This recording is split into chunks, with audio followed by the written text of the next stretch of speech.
Welcome to AFTV. I have another new fan coming with me, but also a friend of mine who I've recently met on a massive film set. I can't say more than that, but I've met this person. His name's Ryan. I met him on a film set, and I said, listen, we'll do a fan cam. Well, when some things go right for Arsenal today, surprisingly, everything kind of went right. So I'm going to be honest, the 2-0, I did not see it coming, Ryan. What were your thoughts? Neither did I. I don't think. Well, I mean, that's the thing. That's the story of Arsenal's season, isn't it? It's we play really, really bad, and you think that's going to be like we're just going to go on a run of bad games, and then from the word go, we're just all over it. We just do the business from the get go. Which like we were talking about this like a couple of weeks ago, just at length. Like why are Arsenal so inconsistent? That like. I mean, there's a million theories. Like I think it's the fans, the lack of fans. Like you've got West Ham, for example, who've got no fans in the stadium, and they're doing bits week in, week out. And then you've got us, and it's like if we start the game slowly, we just don't start the game. But if we start the game fast, then we control the game. Correct. Like today, like against Slavia the other week. Like we like against Leicester. Like if we do start the game well, then we start the game well. But then you like we did that against Burnley and we drew. We did that against Wolves and David Luiz got sent off for nothing. And you know, so like it's very inconsistent. It's very up and down, right? It's been the same story kind of this season. It's you never really know. But you're right. I think the fast start definitely helped today. I wanted to ask you, who do you think put themselves in contention now? Do you think for Thursday after their performances? Because if I'm honest, seeing David Luiz and Gabriel back in that centre back pairing, that's my favourite. I know David Luiz might be injured now, but who do you think ready to play for Thursday? Well, like I would say put Hector back at right back. And because Chambers came on for David Luiz, put Chambers with Gabriel. Okay. And because I like Chambers, I always have. He's just been stupidly unlucky, like to have that long an injury, and then like you've got all these rotating centre backs just coming and going, like and to come out of the other side of that and actually make people think, oh yeah, he's actually quite good. I think it's a credit to him. So I mean, we don't know what's going on with KT. Like we don't know if he's playing, we don't know if he's starting, like we don't know if he's injured or not, because apparently he travelled to Villarreal. He just didn't, well, that's what I read today, which I didn't realise, that he travelled to Villarreal. He just didn't play, or get on the bench. So if it is Xhaka, I would say if it has to be Xhaka at left back, I would say Xhaka, Gabriel, Chambers, Bellerin. Because I think Hector played quite well today. Here's the thing: people go, "Oh, Hector's, he's like, oh, he's past it, he's lost his edge." He's been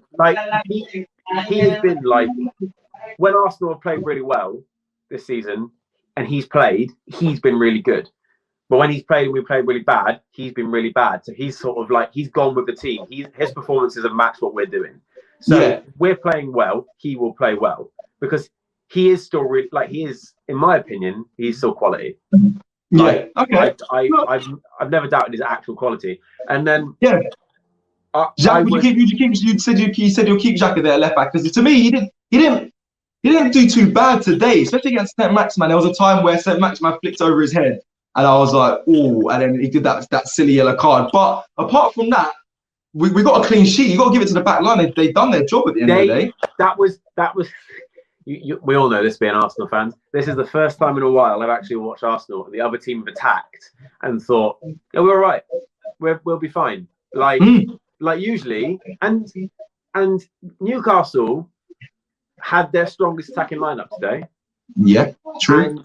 And I was a little worried because Callum Wilson, we all know what he can do. St. Maximin, very good footballer.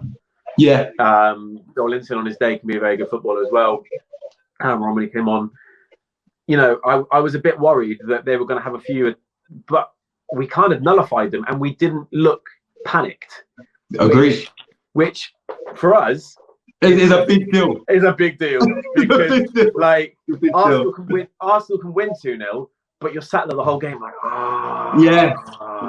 you're sat there. But it's the first time, like, by the last 20 minutes, I was only half paying attention to the game because I was like, yeah, we're all right, which I haven't done in ages. Usually I'm sat there like to the last minute going, we're going to concede, like, I know something's going to happen, like, and it didn't.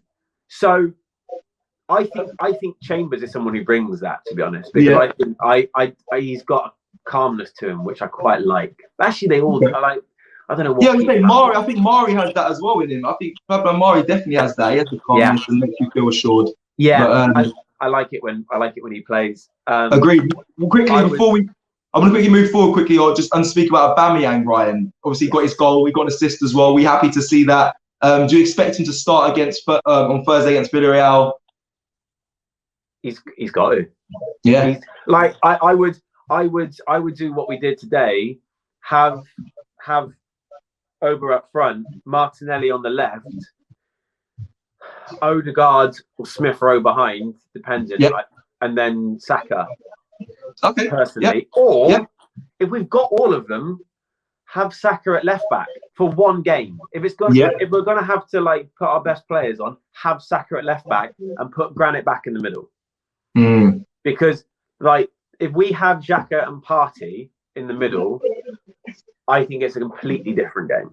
Yeah, agreed. We all know Ceballos can't play, so we don't have to worry about that. But it's no offense to him. I like the guy, and he played, and he wasn't bad today. But against tougher opposition, you can see what happens to him. Like he doesn't have the mettle, which is a shame because I like the guy. He's just doesn't cut it. Yeah. But here's another thing I was thinking today as well. If Granit has to play left back, I wouldn't feel overly scared with El Neni in the middle, because today I know it's against Newcastle, but they're not a bad team. They're just true. They're not an awful team. They're just lower end Premier League at the minute. But he had a good game, scored a good goal, as he does. He only scores good goals, does Mohamed El Neni for some reason. Mohamed El Messi, you said his name wrong. Mohamed El Messi. Exactly, yeah. So I wouldn't feel scared if he started in midfield and we had Granit at left back. But ideally we'd like KT to play, but I wouldn't want to push it, because if he is like just fit and then he plays and we win the game but we lose him to injury and then we don't have him for the final against, I assume, Man United at this rate, then I would be more worried, because you want KT in the final. Yeah, agreed.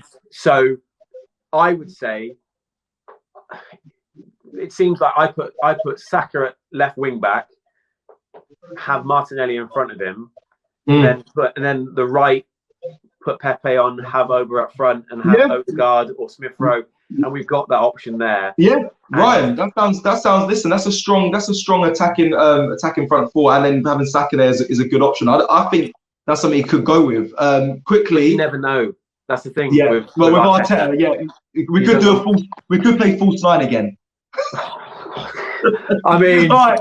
On that, Ryan, before we wrap up, your thoughts on Arteta. Let's just let the fans know that are watching. Are you Arteta out? Are you saying stick with him, give him a window? He's still got more to offer. Where do you stand right now? I keep him, because I was thinking this the other day. I was having a good old think about this. Like he has spent nearly the majority of his time as Arsenal manager without any fans in the stadium. Like. The first few months he had fans, and then we came back after that big long COVID break, and he didn't have fans. You know, and it was difficult. And he spent the whole season without having any fans in the stadium. So he's had to play with a team like this in transition, because we are still in transition. Like we can say we're not, but we are, because we've still got players that need to move on, or players that need to come through, or whatever. you know, and I know people say, oh yeah, but he's had a whole season, in this strange year that we've had for football. Like I said, look at West Ham, look at Liverpool, like look at Leicester. Like, I know Leicester are good, but like, it's been a weird season. Like teams have gone off the boil because they haven't had any fans in the stadium, and like you were saying the other day, but one about Aubameyang, like I was like the opinion I gave you the other week about him being a showman. Like he's a player that I think thrives off the atmosphere. And there's no atmosphere, then, you know, I mean, he did well today, but he had a point to prove because he's been out. But if this was the middle of the season and that was his point to prove and he came back, then he's just going to get into a run of games, like you said, are like training games. Yeah. Agreed. I think we've got a lot of players who get stuck in that mindset, and it's just been like, it's just been one of those seasons, and I think it's really I think it's harsh to judge him on it too much. Like, he does get things wrong, like against Villarreal, the whole, like, that was basically, oh well, Pep played a false nine, that worked for Pep, and you know, I worked with Pep, so I can make this work. Pep makes that work with the players he's got, and the fact that he's been their manager for like 4 or 5 years. And correct. Like, definitely, they're really set. They know what they're doing. Yeah, fair enough. But listen, giving them time, then you say give them time. Like, if we get to next Christmas and the fans are back and we're still struggling, then I'll start to think about it. But at the moment, you know, like, give them a fair shot with the fans and a window. I hear that. Okay, listen, Ryan, thank you for speaking with us. Just let them know where to find you. If you've got any socials or you've got a channel, let them know. If you want to find me on Instagram, it's just Ryan Alexander, and I talk about Arsenal quite a lot. So perfect. Listen, Ryan, thank you. It's lovely seeing you, and hope we'll speak to you again soon, bro. Take care.